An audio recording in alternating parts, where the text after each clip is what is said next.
I'm Gene, and this is Perfect Flow.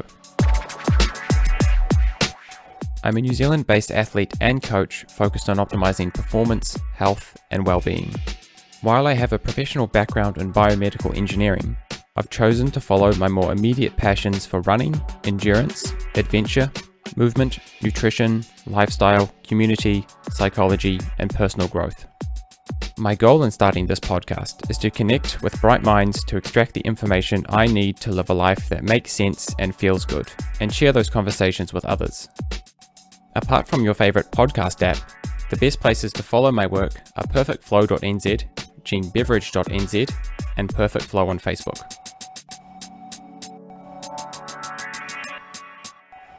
What's up, guys? Hope you're all well. So today's podcast is Sia Svendsen, and anyone who has met Sia, I think, will understand why I don't really have a great way of describing this conversation. Her life story is intense. It's pretty overwhelming, really, and the best way to wrap your head around it is really just to get straight into it. So I won't dawdle here for too long. But the reasons I sought out Sia to sit down with her was, of course, my interest in mental health and well-being, and I think we can learn the most from those who have struggled the most, and her story is certainly not easy, but it's fantastic that she's in a good place now in Christchurch and still very active, still a very strong athlete, and just enjoying everything that New Zealand has to offer in that regard. The one apology I have to make is for the sound quality. I didn't do this with the headphones on, so I didn't have the feedback to hear that her mic was kind of been overdriven and it's clipping, so the sound quality on her side isn't great. Just sitting there. Anyone who knows anything about recording will probably think I'm a complete munter, but in my defense, one of my mics seems to clip at a level much lower than the other sometimes. So it seems to be a software issue, seems to be a driver issue. And yeah, it normally runs smoothly, but I get some confidence and decided not to use the headphones, and it decided to start clipping at a level much lower than what the other's clipping. So it doesn't look bad looking at the scope from a distance, but listening to it, you can hear there's a bit of distortion. So I think you get used to it. Once you've listened for a few minutes, I think your ears kind of dial in a little bit. But anyway, it's not worth missing just because the audio is not great. So yeah, I hope you enjoy this conversation as much as I did. It's really quite outstanding, and I think it's a very inspirational story. So I bring you Sia Svendsen. Sia, welcome to the podcast. Thank you. And thank you for welcoming me into your house. It's quite a cool setup here at the moment. How do you feel that this little batch simple life is doing for you at the moment? Yes, it's quite. We have lived here for the last 4 months. Previously, we lived in Sumner, also in one bedroom apartment more so. But we have a dream about building our own recycled tiny house. Yeah. So this is a good opportunity for us to live more basic. And this batch, we call it, or hot, is built out of people who lived here and built tiny houses. So each couple who had lived here have contributed to building a little piece on this batch. So nothing is quite maybe in alignment, but it has a lot of history. And for us, it's a really good way to try and live a little bit more basic or minimalistic to really figure out what matters more in life. Yeah, I think a lot of people are on the same buzz, actually. There's a lot of people who are finding their previous years a little bit intense and are looking for their future years to maybe be a little more simple and a little more quiet. I think I'm definitely noticing the same. I've come from working full-time and trying to be a full-time athlete while working to now just working from home, but most of the time I'm relaxing and doing more yoga and meditation and cooking and just spending time doing more basic things. And yeah, it's definitely been interesting. And it feels, as soon as I miss a few nights sleep and get a little bit stressed, it's really obvious now, because I've experienced what it's like to be relaxed all the time. It's hard to go back, isn't it, once you find things a little easier? Yeah, I just said that to a few friends last night. I think it would feel hard to move back into maybe a big house with a lot of rooms, maybe from the outside more perfect modern house. But I think a bit like you said yourself, I've made some choices in the last 6 months in my life about quitting my job of 8 years because of a few things I wanted to pursue in life. And then my partner and I discussed our circumstances had to change the way we live. So we enjoy having a low expense living, and it's really fulfilled me in other ways that I could pursue my passion for movement, which is also part of the way we live. So we don't have chairs, for example. So it's a good extension of trying to follow your dreams a little bit and giving it a go. And sometimes things have to adjust. So it's, as you say, just like enjoying more things about cooking. We go to community organic gardens to pick free food, and what can we make with that food in the season. So it's been really nourishing in a different way. And yeah, well, it's amazing to see that you've got here, but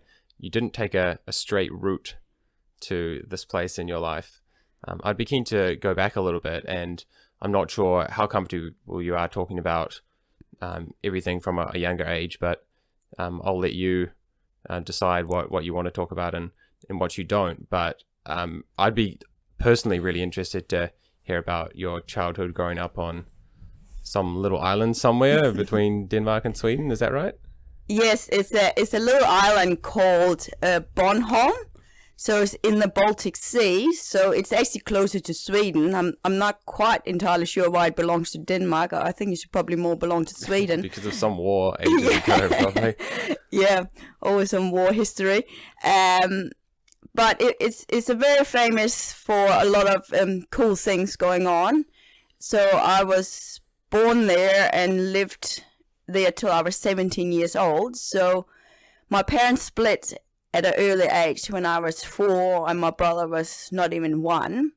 My dad got the custody over us at the time because my mum and dad had us fairly young, or young in today's age, they were about 20 years old. So at the time it was best for my dad to get custody. And my dad is an engineer and he took over a farm. So I grew up on a country farm on the island. The island is only quite small, 40,000 people. If you were to cycle around, it's about 100 km, so it's fairly small. And so we had to bike to school, country school, bike home. I had horses from a young age. Growing up was a huge challenge, and I think it's only later on in life, when we may be adults or late teenagers, we reflect on what happens to us and maybe how it shaped us later on as adults. And growing up was tough. Like I loved my dad and I always looked up to him. He's very athletic. I never thought he looked anything like me, except he had really curly hair, but he was quite fairly tall, very athletic, very, very fit, just walking around on the farm. Took me out horse riding, but he was very busy because he was the only one on the farm. His parents, so my grandparents, were also quite active, and I had a really good, nourishing relationship with them. And my grandma from my dad's side always helped me a lot with home cooking and stuff. My dad had got a new partner, and we had a different relationship that involved in emotional stress for me in particular. And it turned out that as 10 years old, I stopped eating. I didn't know anything about eating disorders, and I didn't have an eating disorders, but I didn't cope with the situation at home. There was a lot of friction, not much attention from my dad. It was really tough the way our situation was with the situation with my stepmom. And it resulted in a lot of more, some people would probably call it emotional tension or abuse. And so, yeah, I stopped eating, and I was down to 18 kilos as a 10-year-old, which it started to make me look like maybe more like in a concentration camps. And I think if people have seen particularly teenagers suffering from eating disorders, you get really gaunt looking. You can count every ribs. And it was only when I fainted at home, my dad got me to the hospital. And I just had no idea what was happening to me as a child. And I didn't know. I remember my classmates came to me in the hospital. I had drips. I hadn't been really to the toilet for days. And I thought, oh, the doctor's just going to give me an injection and I will be all fine again. I don't know what's going on with me. And my dad was awfully worried, but he never really said anything. So our relationship had involved that we didn't really talk much. And I didn't realize that as so young, we don't have the words to explain how we feel. So it's when we get adults, maybe some of us get better of explaining that I'm actually not doing so well now. So I didn't understand that growing up, and I've talked a little bit with Andrea Murray, or Andrea Davis now, so Keith Murray's ex-wife, and it was really interesting to hear more from other people how for girls or daughters, how their relationship, their dad's quite important early on in life. So it turned out that I was that bad that they had to transport me to the main hospital in Copenhagen. So I got flown over there, got put in a special child's psychiatric department. Really? Oh, man. And at that time, it was back, I can't even quite count now, but I was 10 years old and I'm 42 now. So it was a system that no longer operates, because our view of treating people with whether it's depression or eating disorders is a lot more caring and nurturing environment, not this punish and reward system. So I was put in basically a prison. We were 7 kids in each department with locked doors, locked windows, a bed, and you were allowed to only go out when the doctors and nurses allowed you to go out. And you had a little hall where everything was gardened off, so we could just do a bit of movement out there. And I was put in with kids anything from 10. I was one of the youngest that they didn't really know what I was suffering from.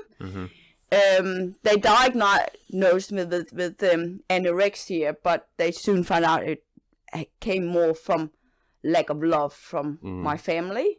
And I reacted in the way I stopped eating. So I think having grown older, I see that often in maybe females, but also more males now, that when we don't know what to do, we do something that we can control. And that's often exercise, ridiculous, or we stop eating and we feel in control, even though we don't know maybe the consequences at the time. Yep. And at the time for you, did you feel like you were consciously avoiding food, or there was just no desire? I had actually no idea what I was doing. I just, so maybe maybe need more psychology but I think it was just a way for me unconsciously feel in control.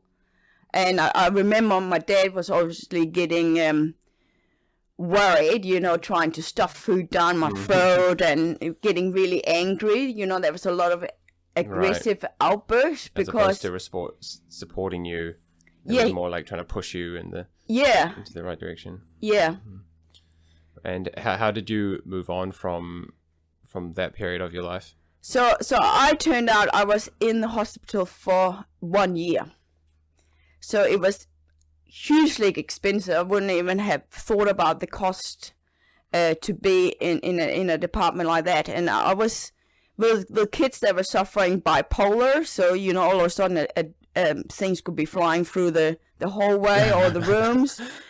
I was also with a lot of teenage girls that suffering anorexia. So I picked up a lot of tricks for them that I had no idea what tricks were. But I was so young. I was the youngest one there that was diagnosed with anorexia. So it was really, I just remember you had to go to school for 1 hour a day. I just remember saying to my school teacher, I don't really know why I'm in here. And I just try and imitate what the other girls do. And so we had quite a fun conversation about that, because those girls, it was really interesting now looking back on, because eating for them is such a struggle that, some of them could sit trying to eat something, and it could, nurses and doctors would sit with them for like an hour until they had to eat it. If they didn't eat it, they would even get fed through their nose, or it would have some punishment treatment. So it was really interesting now looking back, even though when we get older, it's sort of, we forget every stages what happened. Mm-hmm. Yeah, that sounds like just a totally different world, and I'm glad we've moved on from treating people like that. At least largely we're understanding the importance of love and social connections in dealing with these issues at more of a root cause than just trying to push back the symptom, push back the thing that's most obvious. So how did you get through your youth, and when did the outdoor sports kind of come into the picture for you? Yeah, so I've always been very active. I said both my mum and dad very active, my brother too. So while all this was going on and before, I was always very involved in obviously biking to school. It was about 10 Ks. Working around the farm. I played a lot of handball. Is a very popular sport. So that was my thing. Going to gymnastics. I never really run as such. And so when I came out of the hospitals, we tried to get things working. It was really difficult. Obviously, I'd lost a year of schooling. I was still recovering because I'd lost so much strength that I had to try and build up strength. And doctors wasn't really sure whether I had done much damage to my brain or to my heart, they said. But I've always been quite a fighter. So back then, especially as a kid, I don't really know in which sense I was fighting, but I remember riding my horse and I was like, I will get through this. But there was still the lack of attention from home, the lack of attention from my stepmom as a sense of love. They would go on holidays with my dad and leave us at home. So it was quite lonely, but I had really good classmates, and it's really interesting for me seeing now, if I put something on Facebook, that people that followed me when I was sick and when I was struggling, they click, and I might not ever see them again, but from that island they still have that connection with me, and they go, oh, Sia, she's doing her thing in New Zealand. So that keeps me a little bit strong. But so my dad's grandparents, who I was really close to, and they really helped me with a lot of love and support. Sadly, they both passed away. My granddad had a heart attack, and my grandma later on, they said it was stomach cancer and could be caused from struggling so much with the loss of her husband. So I lost them at age 16, and they were really my new parents. my mom tried to get the custody over us, but it didn't really work out for her. She regretted a lot that she did, but I think we shouldn't really regret much. We just have to learn. We each do the thing. I still love my dad. I haven't seen my dad since I was 17 years old. Mm-hmm. And I asked him to meet up with me 3 years ago when I did a 100K run in Switzerland. Mm-hmm. And he turned it down. So it's really difficult for me. Yeah. I miss him, and I think I've missed that fatherly figure all my life. Yeah, I think that's a really important point. Like, we all have to acknowledge the pain, and I think paying the right amount of attention to grief is really valuable, but reliving the pain over and over again is no longer helpful, and we do have to move on and pay attention to the things that matter now. It'd be nice to be able to change the way things unfolded, but reliving them again in your head isn't necessarily going to change anything. It's amazing that you've had such a turbulent youth, and you said you had that fighting spirit from quite an early age. Is that just would that have always been a part of you, do you think? Yeah, it's really interesting.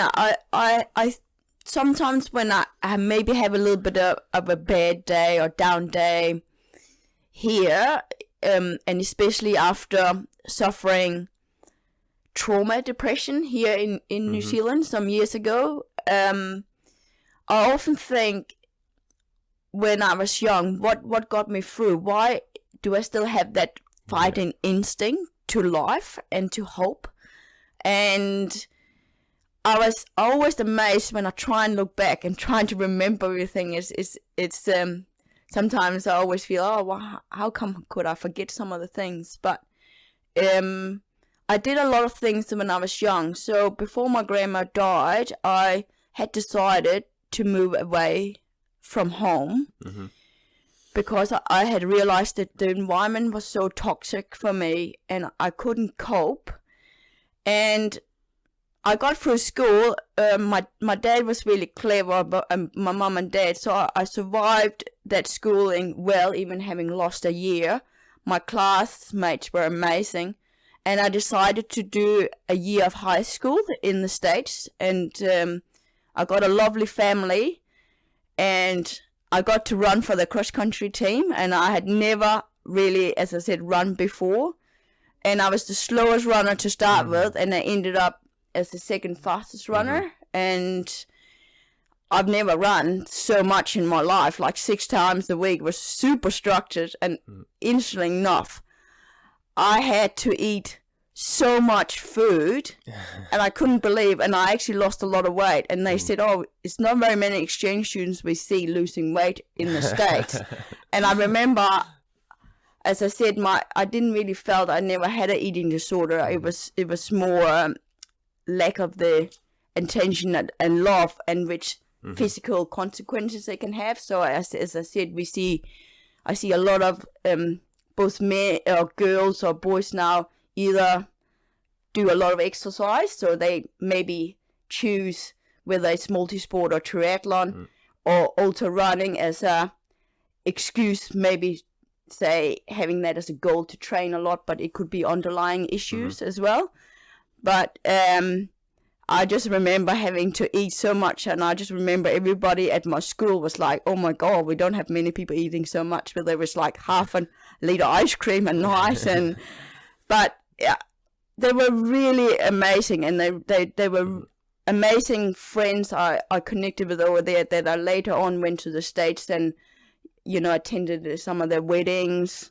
I came home to Denmark, and actually I remember I ran 3,000 meter, but in shoes that were way too big, and I got a bronze medal. And I think his name was Wilson Kipketer. He was a Kenyan that is a Danish citizen that also won a silver medals at the Olympics way back then for the 1,500 meters. And I thought, oh my god, I never thought I was a runner, and I was super stoked to come home and have the national anthem and and be able to run to prove the doctors well I could actually fight back Mm-hmm. to a better frame of mind, not give up hope, and fight at such a young age by myself to go overseas. And when I left for the States, my dad's partner said I would never want to see you again.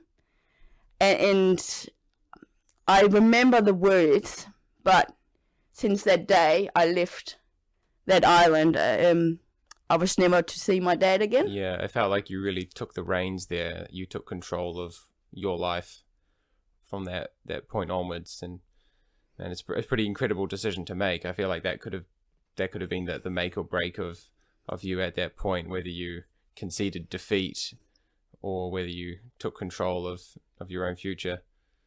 So it sounds like you chose to take control. Yeah, that's amazing. And when did adventure racing rear its head? Because that is not a sport that's been around for that long in a formalized way. When did you first get involved?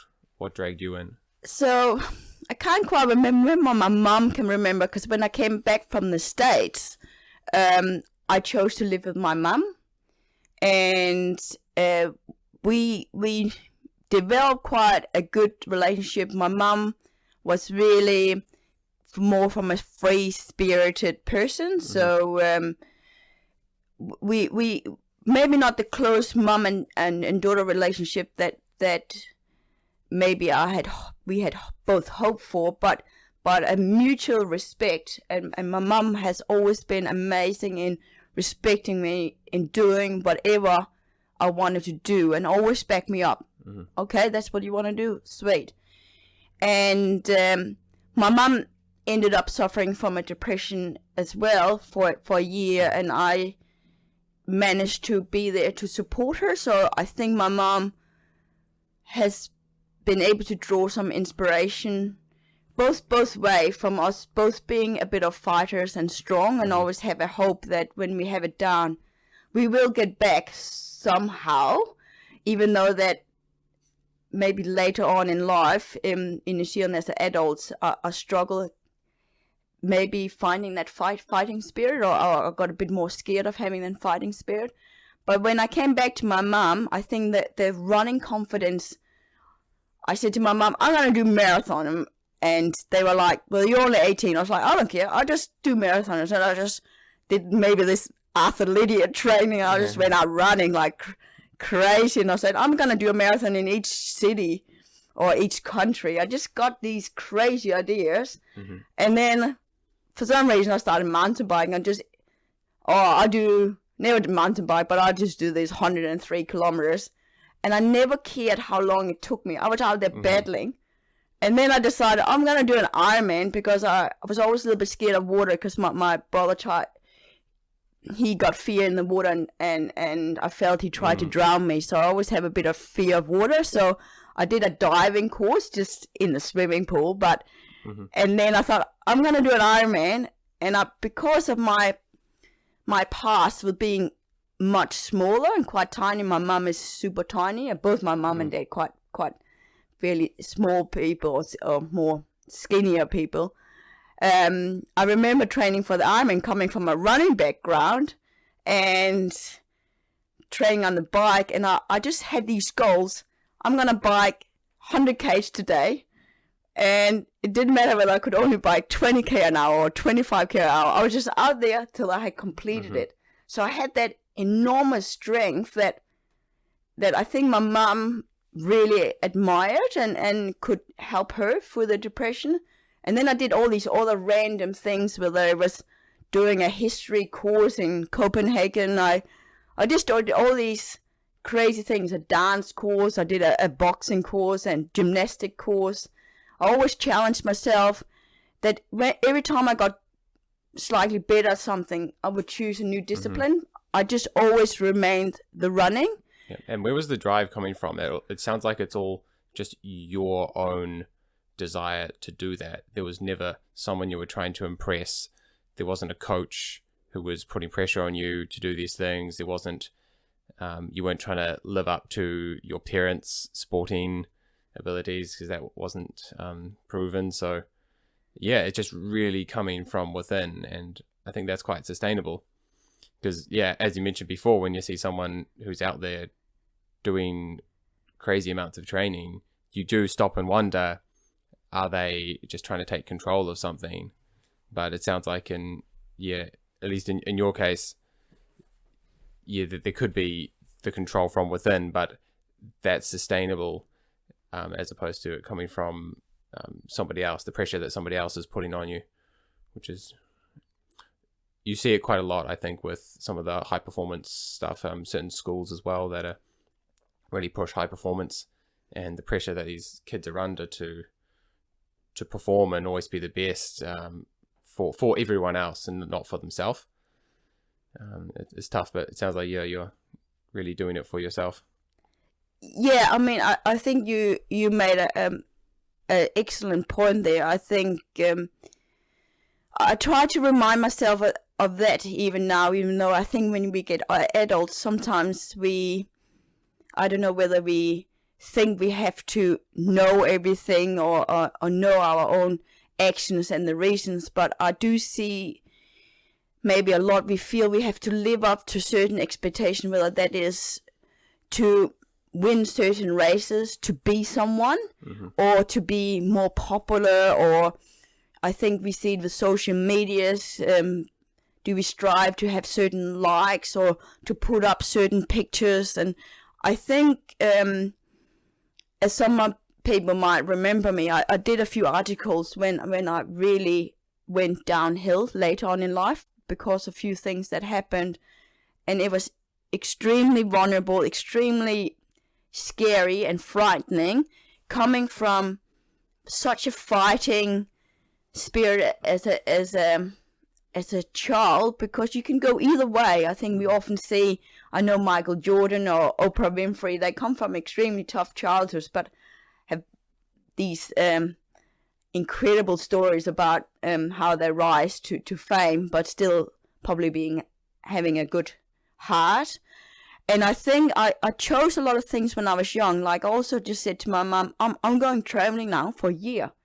And I remember I worked insanely hard at a hospital, just doing basic jobs, but I would work 80 hours a week, still run, still have this enormous energy, and I always had enormous passion for helping other people, and maybe trying to inspire other people, not intentionally, but showing, if I can do it, you can do it. And I didn't have much money from my parents. I didn't have much from my dad, only that I always looked up to him in a way and wished he was there for me more. But it was a lot of fight, and I look back and think, yeah, I guess I'm lucky that I had that spirit to keep challenging myself. So yeah, I traveled because I thought I was going to be a journalist. So I just wanted to live with the locals. And one friend traveled with me, and she said after a month, it was just too tough. She couldn't walk so much. I remember I walked everywhere with my backpack. And, I spent 3 months in China learning the language and sleeping uncomfortable places. And I think I remember returning from those travels. And my bike shop, that's how actually adventure racing came about more, because they said, a girl has pulled out of this team, Danish team that want to compete in Ireland. That was back in 2001. And how about you do it? Because you seem to have done so many different things. And I had heard about adventure racing because I watched Kathy Lynch, Nathan Farvey, Steve Gurney, Jeff Mitchell, Neil Jones doing Eco Challenge. So I had been really captured by that. So I thought, I don't know if I can do stuff like that. But so that ended up being my first adventure race in 2001, and we managed to get through in ninth place, and I was probably 40 kilos back then. So I was quite proud of myself. Yeah, battling through. Yeah, that's cool. And did you catch the bug? from that point on? Was that like, wow, this is an incredible sport? Is that, just describe your feelings after that first race. I think what really captured me was how well you have to work in a team to overcome the obstacles of, I had to do things I'd never really tried before, kayaking, and we had some abseiling. The winning team was a family, Salmon sponsored family. There was incredible fell runners back in the UK, and they did quite a few of the Saunter verses back in New Zealand, and I can't quite remember the name. I know Nathan Farway, Neil Jones will remember them, and they were just known for being so tough, just loving life, loving being on the feet. They won a lot of ultra running races, I think, in Europe as well. I think they all must have retired now, but I remember they said to me, "See, if you love this sport, go to New Zealand. The Kiwis are world champions at this. They are like so tough." So I came home from Ireland and I said to my mum, "I'm going to move to New Zealand." And that's what I did. So I looked up what degree I could do, which was an outdoor degree in outdoor education and adventure recreation. And then I made the plunge. So I moved to New Zealand in the 1st of January 2002. Wow. Okay, you've been here quite a long time then. Yeah. Yeah. Have you been back to Europe often? No. I went back in 2005, and I was able to sort of manage with studies that I would go back and I would work back in Denmark because I could earn quite good money, and I was always a postie. So on the bike, it was a good job. And 2005, I did an adventure race in Sweden with another Danish team, and it was called Explore Sweden, and that's how I met Elena Asher. We always had a bit of a laugh because people would always mix us up. Oh yeah, and little blonde girl. Yeah, and I know that was the year that she met Richard Asher as well. So that year I went home and I did Explore Sweden, which was a long, amazing race. It was so cold. We had to walk the kayak on the ice. Aaron Prince did that race. It was a lot of the retired people now from America that no longer races, but maybe coaches. So it was fun. We did something called the Raid series as well, and we did it in Sweden and Norway. So I remember 50k inline skatings, and the Danes were just really good at that. And obviously, having lived here, it wasn't something I was maybe as natural at. Yeah, definitely. And then I went back in 2008 and raced with Neil Jones from New Zealand and 2 other Swedes, and we did a race in South Africa, and later on did the World Champs in Brazil. So I worked back then as well, and I think that year I did a lot of mountain biking. I mountain biked with the club that a very famous Danish girl, Annika Langveld, is a member of as well, which she has just won Cape Epic. But I was really amazed how the clubs work in Denmark, whether it's orienteering or running or mountain biking, that they really help for a small member fee a year. You can go out training with the club for 5 times a week, and it's something I really miss in New Zealand. Yeah, it seems a little bit more mixed up. People have their own little kind of private friend groups, but it might be really hard to find where those groups are if you just come into the scene from overseas. Certainly in Auckland, I find myself on the inside of a number of training groups, but I think it's invisible from the outside. Yes, I mean, I think when I first moved to New Zealand and went and did the degree, luckily one of my teachers was Jean Corey Wright. Oh, wow. Yeah. So I ended up babysitting her kids, who are now amazing orienteers, and she got me involved in Papo. Yeah. And that's how I met Sarah Prince and Laura Prince. Yeah. And those orienteers has always been really good to me. And also how I met John Howard, who is a Kiwi icon in the adventure racing. And I remember his name when he raced with Keith Murray and Andrew Murray. So I was in awe when I met John Howard, and he asked me to house sit for him. So I was house sitting for him, and then he said, when that was finished, he said, "Oh, I have this friend that's looking for a flatmate. He's won coast to coast a number of times. His name is Steve Gurney." And I was like, "Oh, okay, I can meet Steve." And he was at a orienteering race, and I met Steve, and I had no idea what coast to coast was. So I think it was quite hilarious for Steve to have a flatmate who had no idea what coast to coast was. Yeah, and was that a really good experience for you, just sapping his energy and getting to see how he trains and take some tips for yourself? Yeah, I think I learned a lot from John. I mean, obviously John lives a very basic lifestyle, and I still meet him on occasion nowadays. He said his feet are a bit destroyed, but I see him surfing with the kids, and he still comes to orienteering races. And yeah, living with Gurney, I was probably amazed how much Steve put into the world of multisport. And maybe it's interesting to hear his story, how much he put into it, but maybe also the personal sacrifices it had. Yeah. You know, I think Gurney said, he used to train like 40 hours, and how that maybe sometimes can wreck you and wreck your balance of life with friends, relationships, different things. So it's really interesting how he changed that concept. And Steve, I think, later on in life has become a really close friend.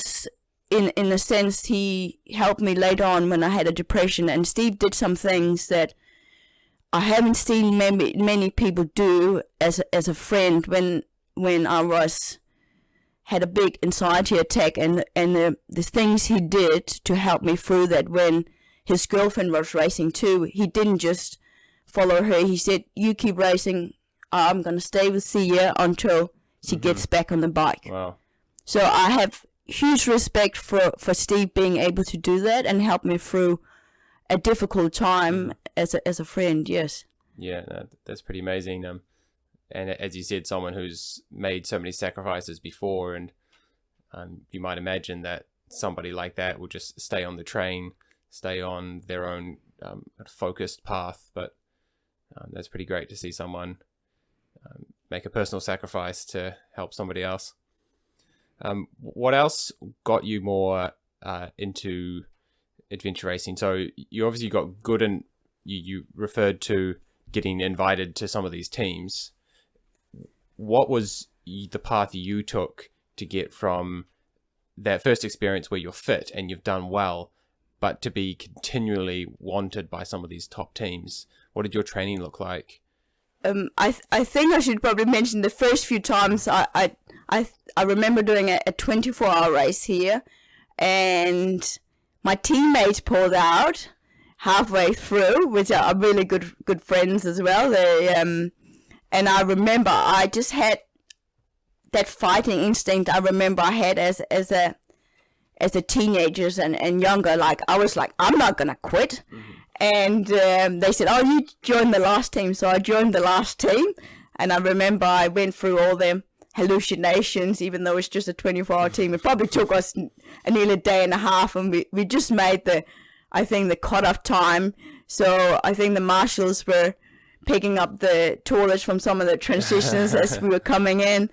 And I remember at the prize giving, Seagate at the time, which was Christina Penny, or now Christina Anglem, Jeff Mitchell, Neil Jones, and Nathan Farway, they had won the race. And obviously I'd looked up to them because I'd seen them do so well in these eco challenges and solo traverses on TV back from Denmark. So I started working at Beveridge, and Jeff Mitchell from Seagate, we went out for 9 years together. So my first introduction was, he said, "Do you want to help support crewing 2002 for the Solo Traverse?" And Christina had gotten quite sick after winning. They won the Eco Challenge Fiji. So Kathy Lynch was on the team, and I remember, oh no, I don't know if I feel quite good enough to meet all these legends of Kathy Lynch and Nathan Farvey and Neil Jones. I remember I was so nervous. I went to the transition and Jeff Dad support crew, and I was just shaking when they were coming in. Just I was like, oh, what do I do? And the Sons of Verse crew and media crew, they were so nice. And I remember after the race, they won that race, and Kathy was so friendly. Yeah. Nathan was extremely friendly. So they were really nurturing group to go into, even though I had actually no idea really what I was doing. But as I said, I had slowly been introduced to the orienteering club through Jane and Elster Crow Wright, and started doing a few more things. I didn't have a car the first year I stayed here, so I biked everywhere. And then people stole things on my bike at school. So I had a really low budget. So, but again, I had the spirit that just entering these races, I had no idea what I was doing. I didn't care if I came last. When Jeff and I got together, then he helped me a bit. Obviously, he competed quite well. He never quite won coast to coast. Second was his best place, and he did quite well in Kepler. I think his best time was 4:57, and I was really amazed with the sort of training they would go. Was some of his story was biking from here to Mount Cook, climb Mount Cook and bike back, bike to Heafy, run Heafy each way, bike back. So extremely tough, and I was like, oh my God, these Kiwis, I don't know if I can be this tough. They just seem to know everything. And some of the trips we went hiking, he would just push me up, because obviously he was still racing. It was the last year with Seagate, and then he went on to race with Neil and Ian Edmund with an American Robin Benincasa. So I learned a lot. Nathan helped me to go to Lake Tahoe with Seagate for 6 weeks. So I was support crew with Jody Farvey and Nat Anglem. So I have a really close relationship to especially Nat and Christina, which turned out to be very valuable later on when I hit quite a bad depression. So Jeff helped me a lot of things. The first multisport I entered was not coast to coast. I sort of felt coast to coast wasn't really my race. Maybe I was looking for a different challenge. So my first race was Mount Cook to Christchurch in 2003. Do they still do this race? No, it was last year in 2007. Okay. It was, I think most people thought it was too hard. The first year I entered 2003, I think it was 12 individual men. It was Tim Pearson, Steve Gurney, John Jacoby, who was won coast to coast as well, Australian multisport adventure racing legend. And I felt quite proud, because I remember he said he obviously knew Jeff, and he said, "Oh, is your girlfriend Elena?" And I was like, "Oh no, maybe he wished," but I think I always said, "Oh, thanks for the compliment," because I always look up to Elena a little bit, and I think Lena, since that time, we always joke that she's my big sister and I'm the little sister. So that was quite nice. But so I remember doing Mount Cook to Christchurch. I just got my grade 2 certificate. So, and we had to paddle the lower Rangitata, which some say is grade 2, grade plus, maybe at the top section. And my competitor for the female was Jill Westerner. And I was pretty much totally last on each day. There was a lot of teams that later on I didn't know. But Sarah was racing in a team. There was a lot of people that raced in a team that have come through the ranking. I think Joe Williams. So a lot of times back then, I was obviously a lot of faces that didn't rate individual. But and then the year after, I thought I'm going to have to do this again. And I think that year, 3 weeks later, I did Gold Rush as well. So I would just have this fighting spirit from young that I would just enter. I didn't really care how I do because it was so new. Mark Elliott became my coach because I used to do Monday night sessions with Mark Elliott and John Hellemans. John got me on their tri team because obviously I didn't have much money, so I didn't know how to kayak. So he said, "Oh, you can swim." And so I was on the swim squad, and I remember swimming on the slowest lane, and in the fast lane we had Andrew Hewitt, Chris Gemmell, and all these amazing athletes. So I've known Andrew for a long time, and they've always been incredibly friendly. I remember I broke my foot once and showed up to swimming, and John was like, "Why are you swimming so funny?" I was like, "Well, I made a tarsal in my foot doing something silly." And again, they were just so incredible nice, and I was really grateful that I maintained that thing, that I was doing it for fun and passion. And Jeff obviously helped me to get a little bit better, but I always maybe did a lot of things on my own with a lot of hardship. Hindsight, maybe you could have done differently, but I think I did a lot with not much, just relying on having good people around me. Yeah, I think that's incredible. And the attitude of just entering races and just having so many races on the calendar, from one perspective, seems really daunting because the way most of us treat races is with a lot of pressure. But I think the more races you do, the less pressure that you put on them. You realize that they're all just races and it's all just part of the bigger journey. And so there are two approaches to that. One is to just keep racing all the time and not care about any specific race. Just do them all, and I think in the long run you'll have incredible performances.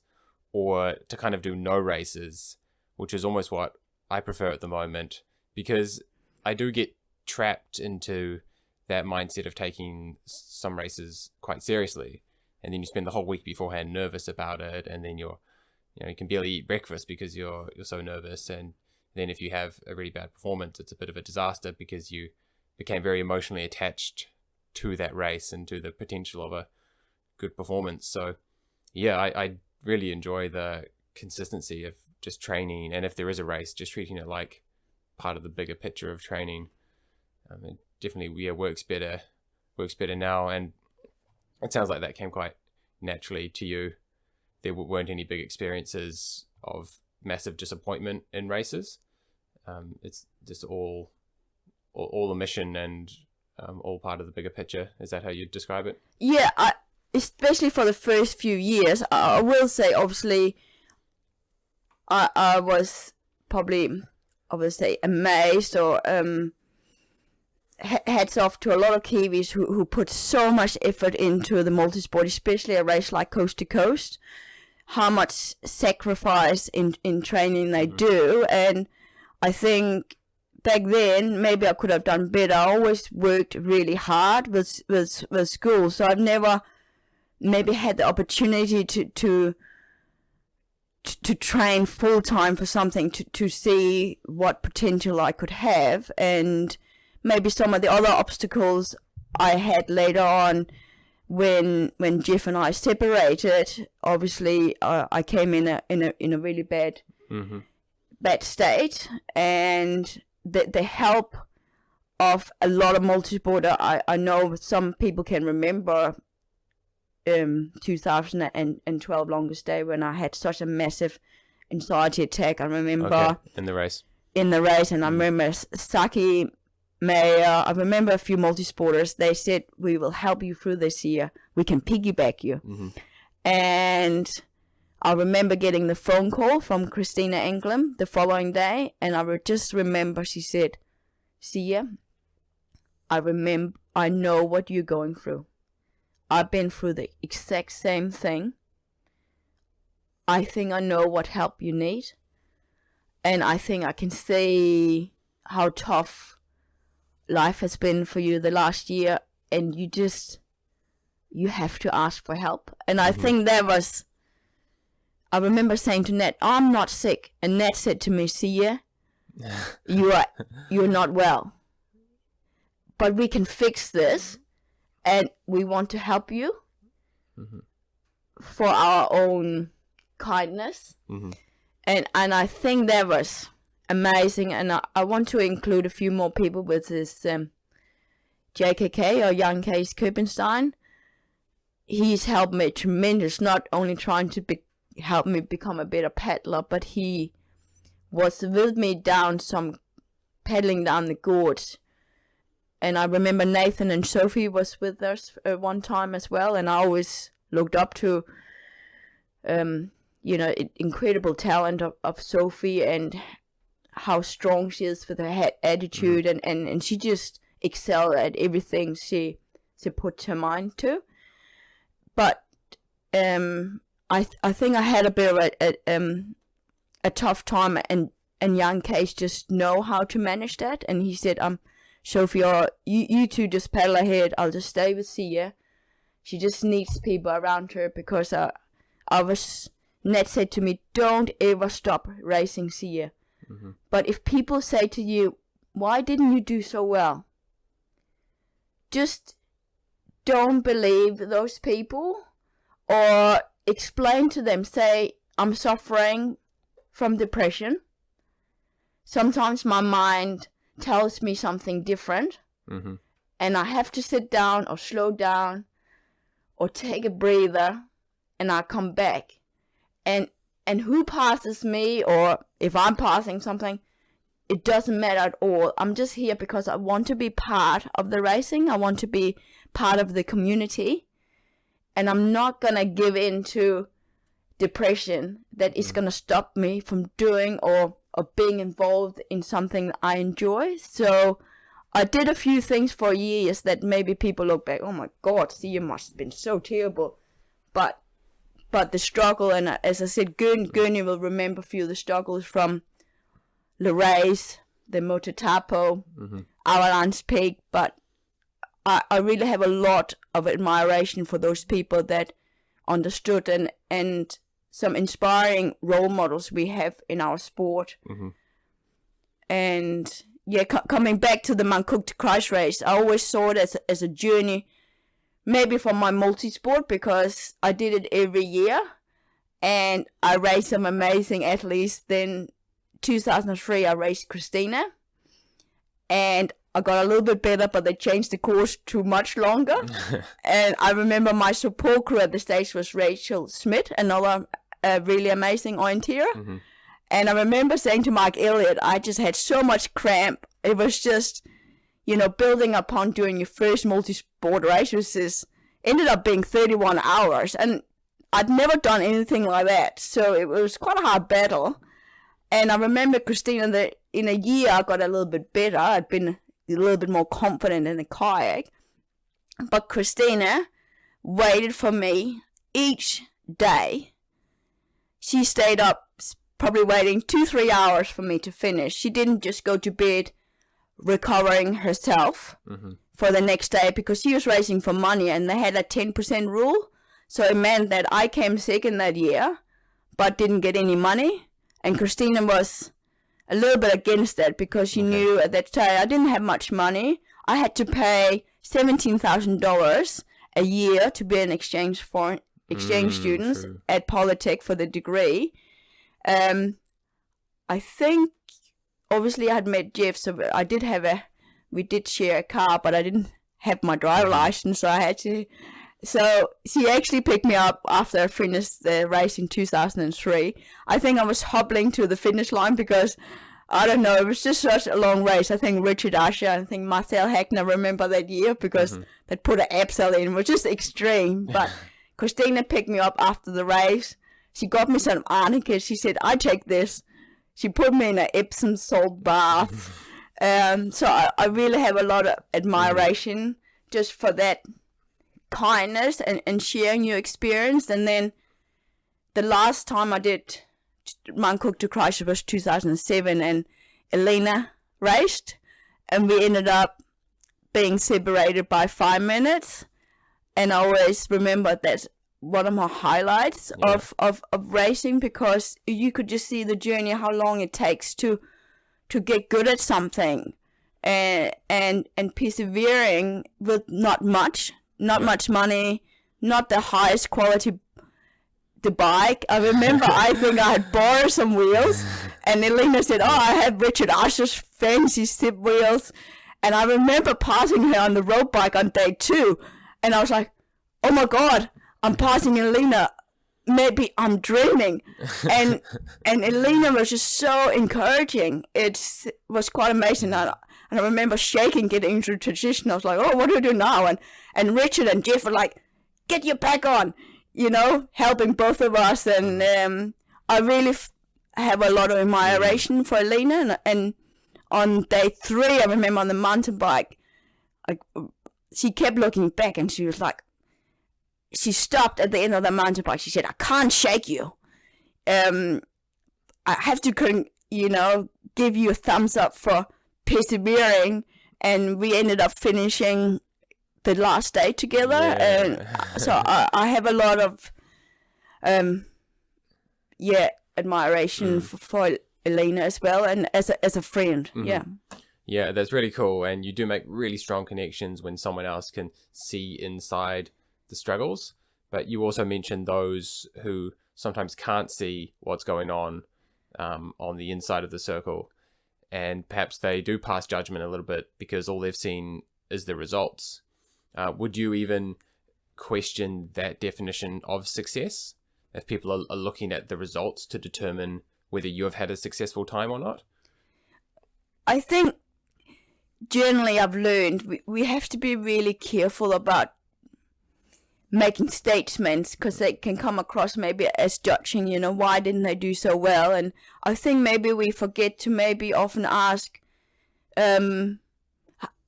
what was going on. And I think if you can see a pattern, and as I said, this is why I have huge admiration for Christina, to notice that I was really struggling. It was such a massive thing for me to drag myself to the start line, knowing how scared I was, the demons I was fighting, getting on that bike, running from the beach, and things getting out of control, not being able to go home to a family, into a safe house.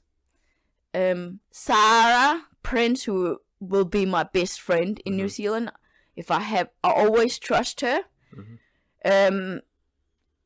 Maybe she's Swedish, so I know she always tells me the truth, whether it's harsh or not, but I know she does it because she really cares. Yeah. And sometimes she said, Sia, you're not happy.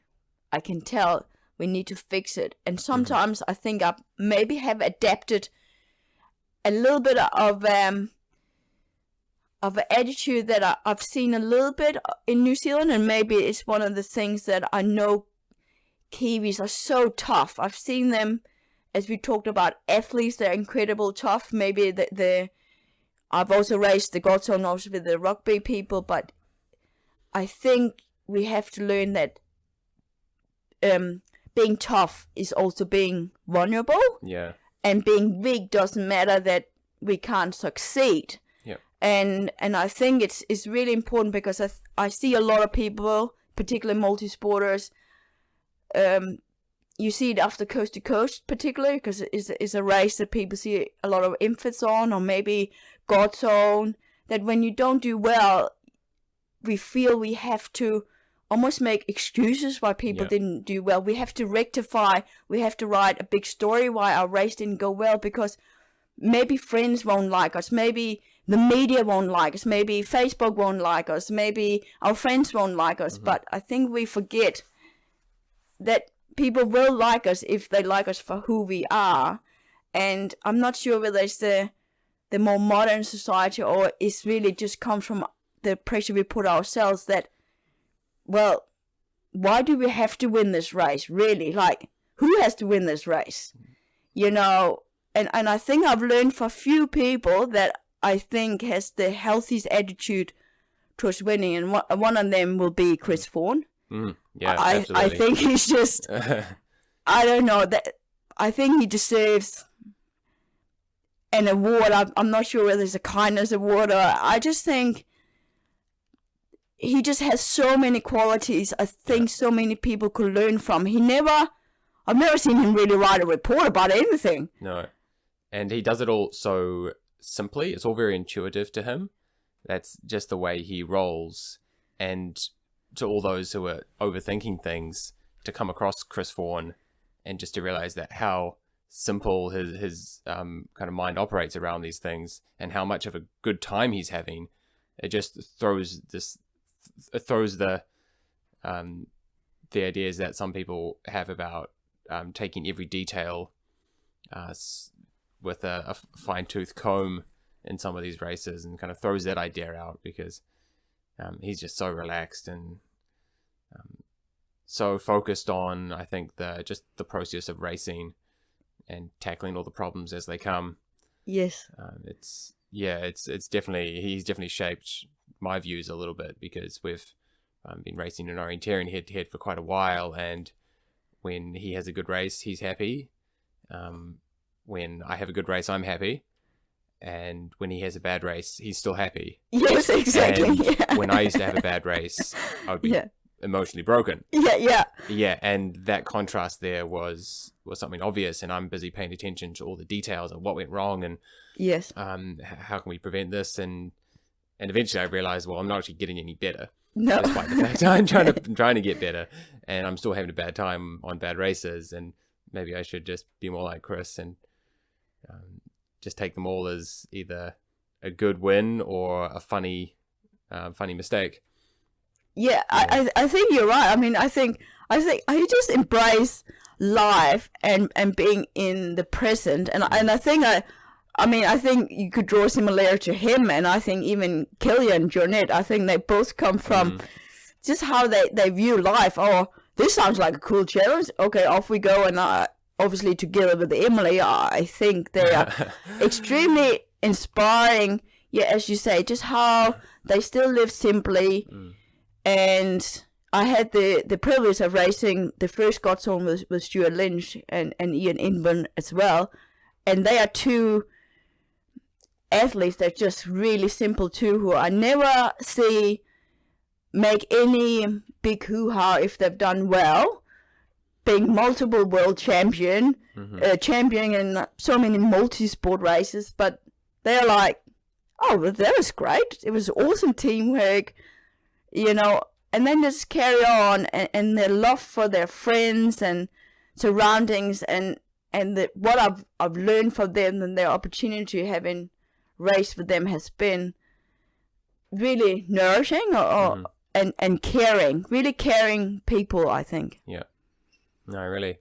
Wow, that's been an incredible delve into what it all looks like from your perspective. I'm getting mindful of your time because you've got a race this afternoon, so you've got to get yourself packed and psyched up. Shorter race today, but that's great to see that in line with what you're saying, just taking on all races, not just all long races, but you're doing some shorter running stuff as well, and just every opportunity to push yourself and be part of the community is fair game for your race calendar, it seems. Yes, I think last time I did the cross country series, I think was 2011, 2012. So I run with Marty Lux, and I coach a bit with Lisa Brignall as well. So Chris Donnell, and they talked about the cross country series. So I thought, oh, okay, it's 8 years ago since I did it. I'll try again and be part of a community again and a team. And today it's 4K flat, so not suited to me at all. But it would be fun putting on a club T-shirt and run in a team with girls over 40, and just have a bit of fun and see the kids race, and I think just have a good day out and start of more autumn. Yeah, sweet. Good luck, and thank you so much for sharing your story, and I'm sure all the listeners will be equally appreciative and mesmerized by what you've had to share. So thanks, Sia. Thank you for giving me the opportunity. Thank you.